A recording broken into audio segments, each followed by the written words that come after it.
52 সাল থেকে এই 24 সাল পর্যন্ত প্রত্যেকটা আন্দোলনে ছাত্ররা নেতৃত্ব দিয়েছে, কিন্তু কোনো নেতৃত্ব, ছাত্র নেতৃত্ব কিন্তু এত বিতর্কিত হয় নাই।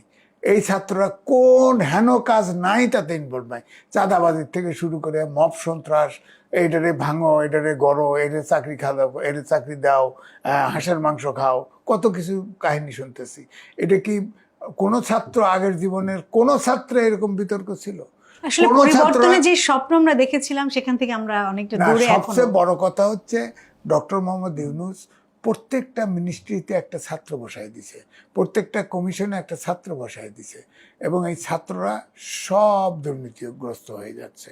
হ্যাঁ, অর্থাৎ এই ক্লাস 8 থেকে শুরু করে মাস্টার্স পর্যন্ত এই 8টা ব্যাচ, অর্থাৎ এই বিজ্ঞানের যুগে এই ছাত্রদেরকে কিন্তু ধ্বংস করে দিছে।